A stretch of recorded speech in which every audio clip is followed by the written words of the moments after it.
Kabupaten Tabanan selain terkenal dengan istilah lumbung beras, itu juga memiliki kawasan-kawasan pesisir itu ya, tetap terjaga sesuai dengan peruntukan, sesuai baik. dengan yang kita tegaskan dalam masa-masa yang sulit. Oke, Di antara kita mau baik.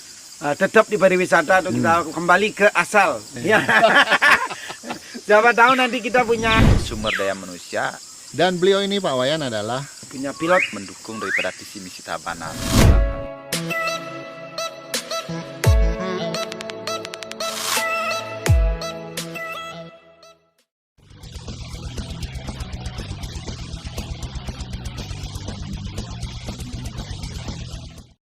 Halo, selamat sore sahabat Cakrawala Podcast. Ketemu lagi dengan kita di Cakrawala Podcast, tempat kita ngobrolin apa aja, karena apa aja bisa kita obrolin. Kali ini teman-teman kita kembali berada di luar studio. Kita ada di outdoor nih. Tempatnya keren, cool. Ini tempat apa nanti bakal kita obrolin. Oke, teman-teman di sebelah kanan dan kiri saya hari ini sudah ada dua narasumber yang pastinya keren dan capable. Oke, kita perkenalkan dulu sebelum kita mulai berbincang-bincang. Di sebelah kiri saya ada Pak Eka Nur Cahyadi. Om Swastiastu, Pak Eka. Om Swastiastu, Pak Oke. Kemudian yang di sebelah kanan ada Pak Wayan Sudiantara. Om Swastiastu, Pak Wayan. Siapakah beliau berdua ini? Nanti beliau kita akan izinkan untuk memperkenalkan diri. Tetapi saya peroleh dulu. Pak Eka Nur Cahyadi adalah salah satu dari anggota dewan di Kabupaten Tabanan. Betul ya? Betul Pak ya. Dan Pak Wayan Sudiantara ini adalah pelaku pariwisata. Cukup ya, segitu dulu ya. Oke, tetap di Cakrawala Podcast, tempat kita ngobrolin apa aja, karena apa aja bisa kita obrolin. Stay tune.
Perlu menerjemahkan dokumen secara cepat dan profesional? Denpasar Translator solusinya. Penerjemah kami adalah penerjemah tersumpah yang lolos kualifikasi UKP. Tunggu apa lagi? Segera terjemahkan dokumen kalian di Denpasar Translator.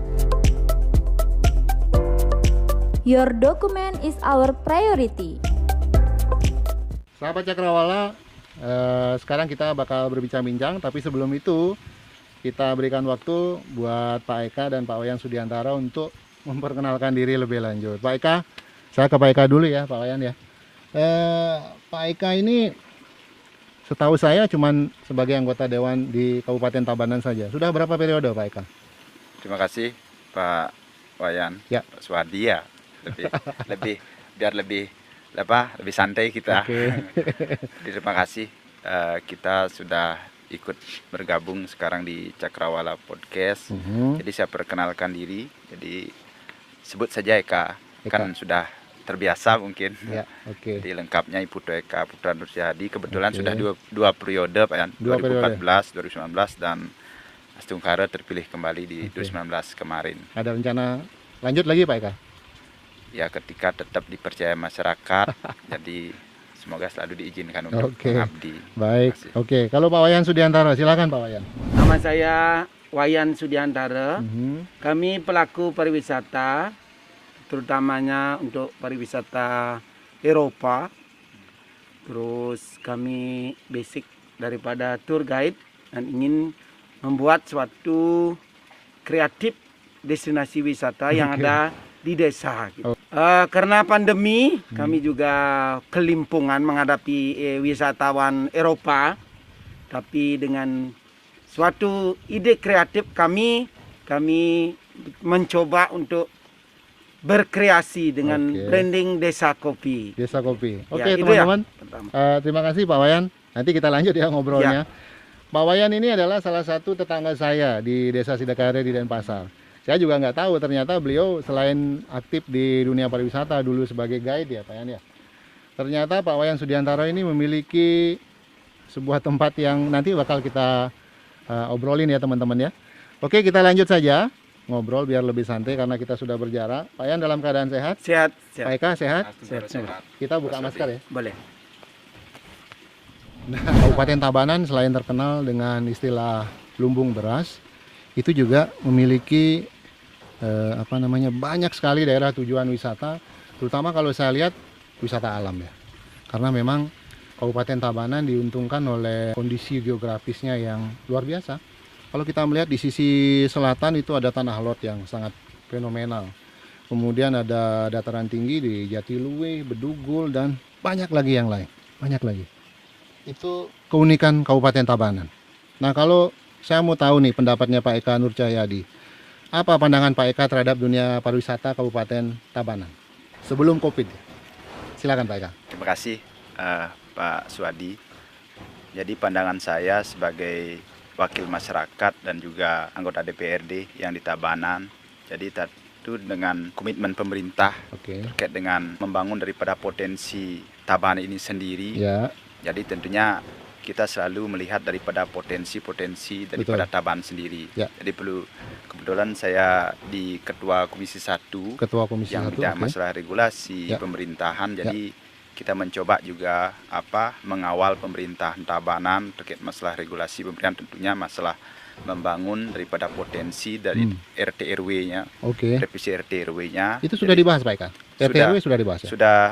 Kita sudah mulai artinya pembahas menuju ranperda revisinya. Oke. Kita punya ranperda sebelumnya yaitu Perda RT RW nomor 11 tahun 12. Jadi kalau umurnya lebih 12 sekarang sudah hampir Sudah. berarti 10 tahun. Ya. Itu kalau perda sudah umurnya 10 tahun itu sudah usur artinya. Ya, betul. Itu Sudah wajib harus sudah direvisi. Ditengok-tengok lagi ya. Nah, di sanalah kami melihat daripada bagaimana kita berpedoman terhadap RT RW sendiri dalam penegasan regulasi itu, melihat daripada potensi daerah. Oke. Jadi memang pertama seperti apa yang disampaikan tadi, Tabanan ini adalah dari warisan leluhur kita, adalah kawasan yang sangat kaya atau yang mempunyai potensi yang sangat besar. Baik dari kondisi agrarisnya. Jadi dari luas Tabanan kurang lebih 84.000, kurang lebih 958 hektar persegi, itu kurang lebih dari 15% dari Provinsi Bali.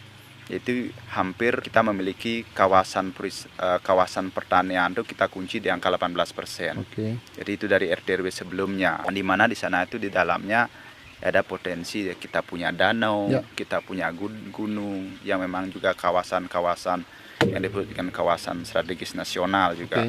Dan juga kita punya laut, itu pesisirnya luar biasa. Benar. Dari ujung baratnya itu ada Soko, itu timurnya ya sudah disampaikan tadi ada Tanah Lot. Jadi itu kurang lebih terbentang 17 km panjangnya.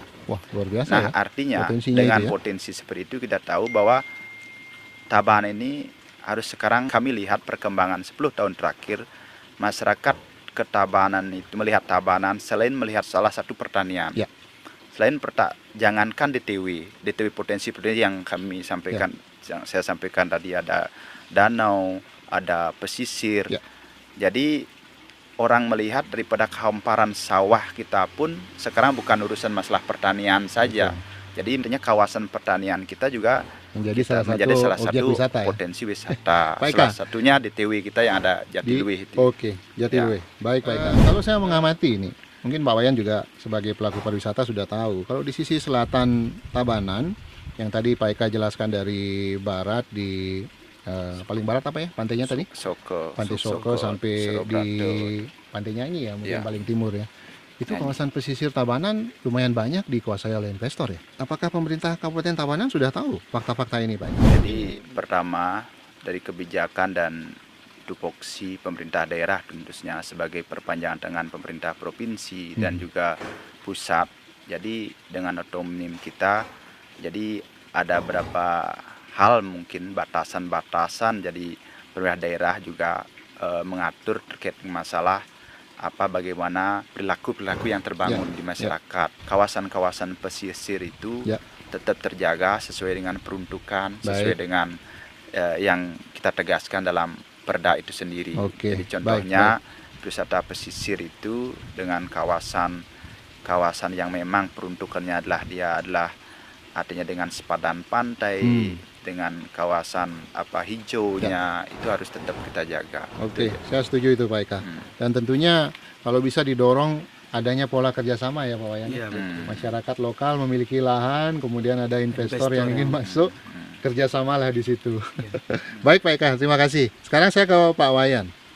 Teman-teman Cakrawala Podcast, tempat kita podcast kali ini itu adalah tempat yang baru ini dikembangkan menjadi objek wisata. Namanya Desa Kopi. Desa Kopi ini merupakan bagian yang tidak terpisahkan dari rumah desa.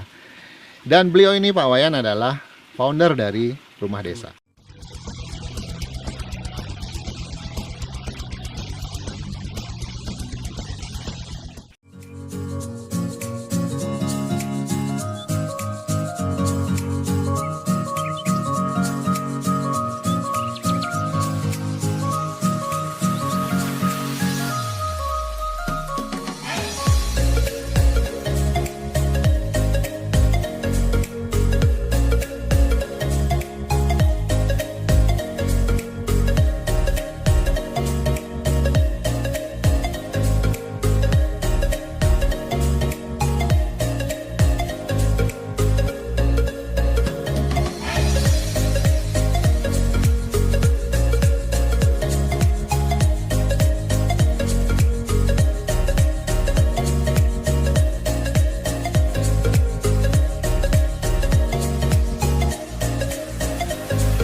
Perlu menerjemahkan dokumen secara cepat dan profesional?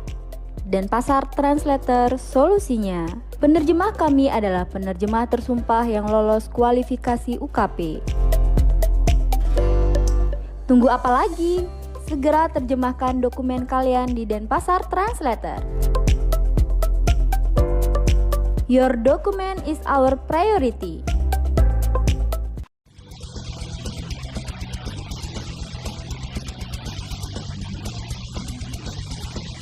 Menurut Pak Wayan, apa wisata kreatif itu? Oke, terima kasih Silakan. Pak Wayan atas waktunya. Kami sebagai pelaku pariwisata sudah barang tentu ini merupakan sebuah tantangan untuk kita bisa bersaing di dunia yang sangat sulit, apalagi saat ini pariwisata lagi terpuruknya. Sepanjang sejarah kita berada di lingkungan pariwisata, inilah satu-satunya masa-masa yang sulit di antara kita mau tetap di pariwisata atau kita kembali ke asal jadi pertanian, tapi kita tetap berkolaborasi karena kita salah satunya kita membangun sebuah tempat yang disebut dengan rumah desa. Rumah desa itu adalah di mana kita bisa berbagi budaya dengan orang luar, terutamanya bagi wisatawan Eropa. Mereka datang berwisata ke Bali, khususnya akan ingin mengenal budaya lebih dekat. Oke. Nah, dengan ide kita membangun sebuah tempat destinasi wisata, maka kita bisa berbagi tentang budaya Bali. Oke. Ya.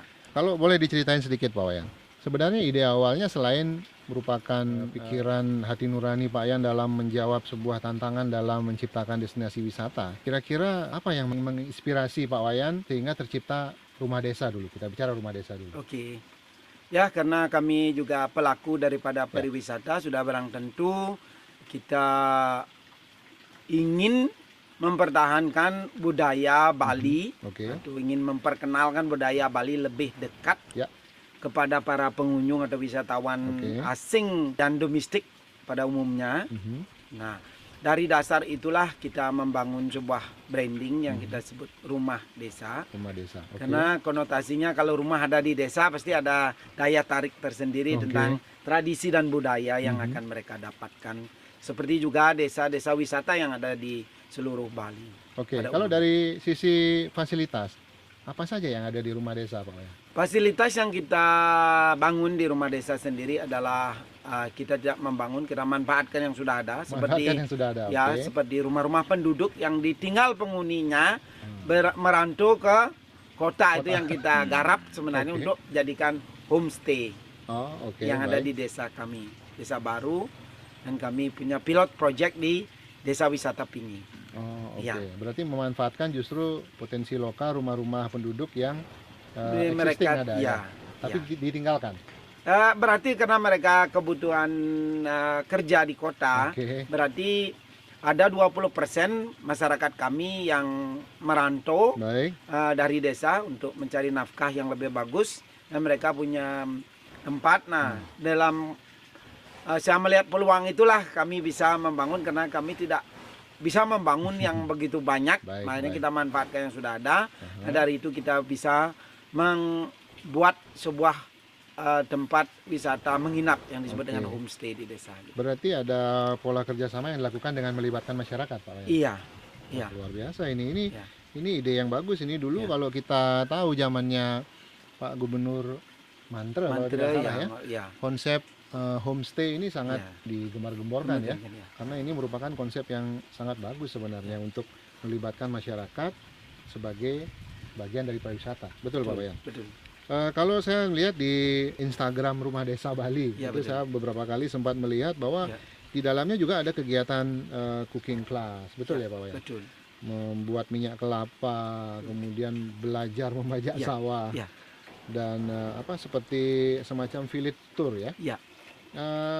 Apakah itu satu paket dia, Pak Wayan? Ya, Bagaimana ceritanya itu? Ya, karena untuk menambah daya tarik mereka bisa tinggal berlama-lama di suatu desa, karena Oke. kita di desa ini kan potensinya untuk pantai itu kan tidak ada untuk rileks, makanya kita buat mereka biar bisa aktif. Itu Oke. disebut dengan aktif tourism. Hmm, Mereka harus berkarya, bergerak sesuai dengan tradisi dan budaya oke. yang ada di daerah kami, seperti kita melakukan acara belajar memasak Bali yang kita kategorikan cooking class. Itu agriculture-nya bagaimana bercocok tanam secara tradisional. Oke. Terus kita juga bisa melakukan, kalau kita ada tempat pengelukatan, kita bisa melakukan blessing. Itu Oke. kan salah satu produk culture village yang ada kita kemas di desa. Oke, itu luar biasa. Berarti wisatawan langsung diajak terlibat kegiatan-kegiatan tadi ya. Ya, mengenal Bali lebih dekat. Sebelum pandemi, wisatawan mana yang banyak berkunjung ke rumah desa, Pak Wayan? Ya, pada umumnya kita punya market Eropa. Eropa. Itu memang mereka yang sangat tertarik dengan wisata budaya, Oke. dan pada umumnya hampir setiap, termasuk juga saudara-saudara kita yang ada di Jakarta, Surabaya, mereka interest dengan destinasi wisata kita Baik, untuk belajar budaya. Karena memang kalau di Jakarta mungkin mereka nggak menemukan di mana Iya. membajak Iya, sawah di Jakarta. iya. Dari tren wisatawan yang berkunjung ke rumah desa, itu kebanyakan pribadi mereka atau tergabung dalam grup, Pak Wayan? Ya, pada umumnya mereka diorganizer oleh Aha. sebuah travel agent Oke, yang mereka kebanyakan kategori grup ya. 60% mereka grup. Kemudian lagi satu ini, kita sekarang berada di Desa Kopi. Ya. Nah, ini konsep yang baru ini Pak. Iya, ya. Pak. Ceritakan dong sedikit. Ya. Apa sih yang ada Ya di karena Desa kami Kopi ini? terpukulnya dengan situasi pandemi, terus ya oke. karena wisata budaya yang kita tawarkan kepada wisatawan asing saat ini tidak ada wisatawan asing ya kita harus kreatif, inovatif ya. Berpikir lagi. Ya berpikir lagi, Oke. merubah mindset kita. Apa sih sebenarnya kebutuhan pariwisata di saat pandemi? Ya, gitu. ya. Dengan ya kita juga tidak jauh melempas daripada apa yang kita miliki karena kami melihat peluang. Kami punya kebun kopi yang ada di seberang Oke. sungai Baik. yang baik. potensinya luar biasa. Karena kalau kami tidak kelola, berarti nanti mereka juga tidak akan menanam kopi lagi. Nah, dengan itu kami punya branding Ya. baru karena stok kopi kita berlimpah Oke. dan kita tidak bisa jual. Dan kita coba nanti Pak Wayan bantulah UMKM kita ya kopi Let Desa Baru. Oke. Itu brandingnya kita. Ini nodong nih ceritanya. Ya. Siapa tahu nanti kita punya satu branding kopi walaupun kita di daerah Setuju. yang tidak terlalu tinggi tapi Aha. kopi robusta, Robusta. kita luar biasa kok Enak, Pak, rasanya. Nanti kita Robusta, tidak coba kalah. nanti Nanti kita setelah harus coba ini. ya Benar, break benar. time-nya kita coba Oke. kopi Let Desa Oke. Barunya ini. Robusta. Kopi Let Desa Robusta baru. Ya. Ini yang Desa Kopi ini baru ya Pak Wayan? Ya, Justru berdiri di saat saat pandemi. kita terkena pandemi. Ini luar biasa. Ini yang saya sebut wisata kreatif. Ya. Jadi lahir dari orang-orang kreatif. Kalau menurut Pak Eka melihat fenomena wisata kreatif yang banyak sekali bermunculan, salah satunya yang sudah diceritakan oleh Pak Sudiantaro tadi bagaimana? Silakan. Sebenarnya sudah merancang apa yang disebut dengan membangun daripada pemberdayaan daripada desa itu sendiri. Ya. Mengarah daripada apa perda desa itu sendiri 14, mengarah daripada perda yang kita miliki yang disebut dengan perda 17 itu desa wisata. Oke. Jadi kita melihat fenomena daripada apa wisatawan itu sudah mulai ingin kembali ke local wisdom Ya, itu ya, sendiri. ya, ya. Jadi apa budaya yang kita Ya. miliki atau alam yang kita miliki, nature itu sendiri, sehingga disinilah kita sebenarnya lebih melihat bagaimana terrealisasinya visi misi itu sendiri. Arah daripada rancangan-rancangan pembangunan Tabanan itu lebih kami melihat itu keberhasilan itu bisa berjalan ketika ada tokoh-tokoh seperti beliau Oke. betul-betul fokus mau membangun desanya sendiri. Ya.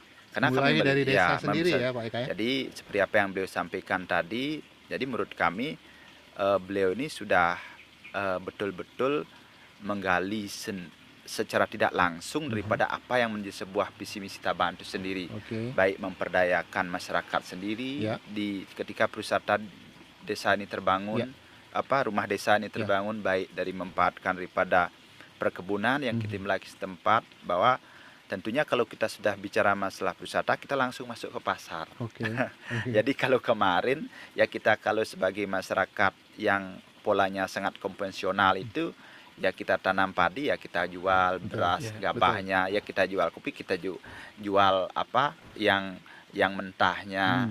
Ya artinya kita dengan konsep wisata ini sendiri artinya kita bisa menyajikan produk-produk dalam olahan-olahan kita, Ini betul ini. penyajian kita, sehingga di sini perlu sebuah sumber daya manusia yang jelas. Kita tidak boleh memungkiri bahwa kita perlu tokoh-tokoh pariwisata, praktis pariwisata yang memang betul-betul berbuat Oke. untuk wilayah sendiri dan Berarti- tidak boleh setengah-setengah. Berarti Pak Eka mendukung ini upaya-upaya mendukung, atau sangat penggiat mendukung. wisata Karena kreatif bermunculan. Kami sampaikan, jadi sebenarnya Tabanan sampai tahun 2019 kemarin Ya. sudah menetapkan yang namanya lebih daripada 19 desa wisata. 19 desa wisata. Ya, Wow. cuman Tapi tidak tersebar Pak Eka? tersebar. di semua Cu- kecamatan ya? yaitu konsepnya dalam bentuk penetapan, tapi tidak semua jalan. Oke. Jadi kita lihat yang mungkin di Tabanan itu ada berapa aja yang jalan yang ya. sekarang mungkin didukung oleh kegiatan Pokdarwis yang dibentuk Ya, di ya, desa-desa.